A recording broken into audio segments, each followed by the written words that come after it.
So yes, PlayStation lied, but I'm going to talk about why it's not that big of a deal. In my opinion. I've been thinking about this all day. I've been seeing people tweeting about this. Let's just get the elephant out of the room, first of all, and talk about the fact that this whole pre-order mess is a complete cluster. It is an absolute disgrace to Sony's name, really, and PlayStation's name with how everything's been handled with the pre-orders for PS5. I did secure my pre-order. I saw the opportunity and I thought, well, I'm not going to not pre-order my console. So I got mine, but I can definitely see why people would be upset and why it is a big deal to a lot of people. They were going to give us plenty of time to pre-order our consoles. They said it wouldn't be within like a minute's notice, that we would know ahead of time. Yet the pre-orders started happening at certain retailers a full day before Sony said that pre-orders were going to go live. So that's one instance where I think you could say that they lied, quote unquote,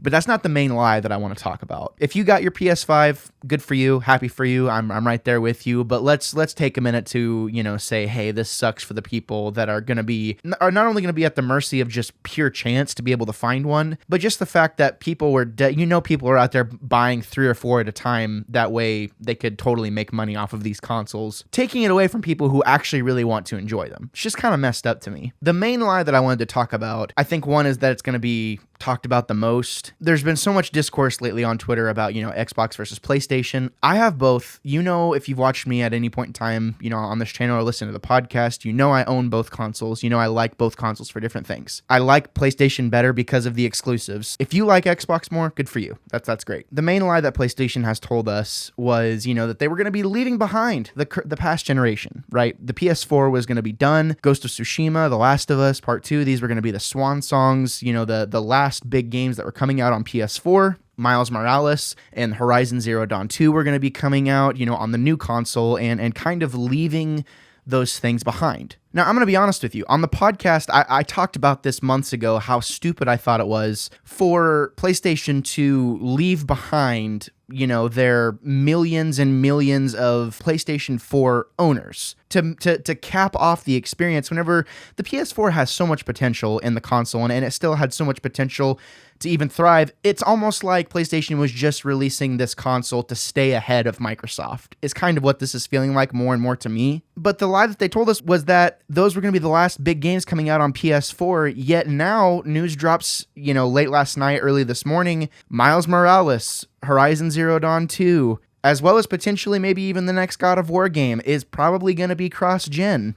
I read in one article, and there's lots of things being shotgunned all over the internet right now, but I read one article that said there's potential for them to support the PS4 for the next 2 to 3 years. That's so opposite of what they had said before of, no, we believe in, leaving the generation behind and moving on with the future. Now, there's a couple of things here. One, this does feel like a lie to a lot of people, like just a bold-faced lie. Is it a lie? Yes, it is a lie. They did kind of stick to their guns in saying that they wouldn't be supporting previous gen stuff, and that PS1, PS2, and PS3 games would not be available via backwards compatibility. So in a sense, he's right. You're leaving those games in the past. You're not really dealing with those. To me, it just seems like a repeat of what we had for PS3 and PS4 back in the day. I think you're going to see a lot of cross-gen games coming out within the next year or so. It just makes the most sense to include the millions of other people that aren't going to have the money or the means or the possibility of upgrading come this holiday. It just makes too much sense to keep them in the loop for the next year or two. The only difference is that Microsoft said from the beginning, we're going to support it for a couple of years. I don't know why Sony didn't just say that. It feels like they're just kind of trying to release this console just to stay one cut above Microsoft leading into the next generation. Because if they wait to release a next-gen console, they're left behind. So all the muddled messaging coming from PlayStation on this end, is it kind of shady? Is it kind of crappy? Not only with the pre-order stuff, but with the games in general. Is it crappy for them to lie to their fan base? Do I feel lied to? A little bit, but here's the thing.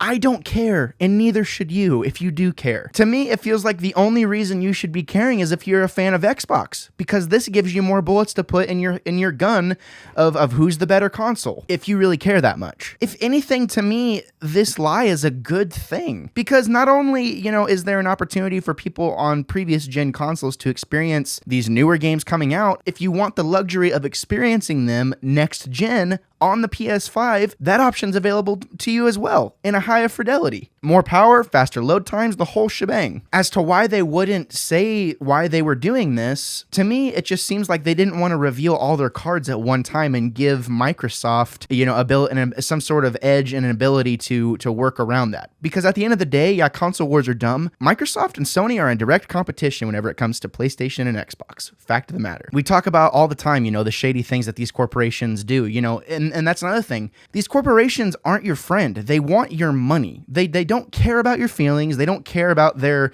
lie to you. They're not your friend. They want to make a couple bucks off you. To me, I see this as an opportunity to not only, I'm still going to have my PS4 and my PS3. It seems like an opportunity for me to save 20 or 30 bucks by buying the PS4 versions of stuff and playing them on my PS5. It's not going to be that much of a difference for me to even really care. And really, why you shouldn't care is if you have a PS4 or a PS5, you win either way. You can pick whichever one you want. I don't understand what the big deal is. It's like, you're going to have the opportunity to get these new games no matter what. The whole thing's just silly to me. I want to know why you're so upset. If you are upset, I just want to know why. And if you are, is it because you have an Xbox and you hate Sony and you hate PlayStation? I don't see the problem here. Anyways, that's just my thoughts on this whole thing. It was stuff I've been thinking about for a while. Did they lie? Yeah, they lied. But in the grand scheme of things, it doesn't really affect anybody. It doesn't impact anyone in a negative way. It's just another billion-dollar corporation doing some shady things, as you should expect a billion-dollar corporation to do. They just want money. Period. Anyways, that's my thoughts, you guys. That's my video. I hope I want to know what your take is on this. So let me know in the comments below. I'm pretty active on YouTube. I like to do a lot of talking, and I would definitely love to hear your feedback and interact with you. So consider subscribing. It would mean the world. Thank you for stopping by. Thank you for tuning in, and thank you for preparing yourselves for a plethora of hot takes and potentially unpopular opinions. I'm Gabriel Fast. I will always be the wannabe critic.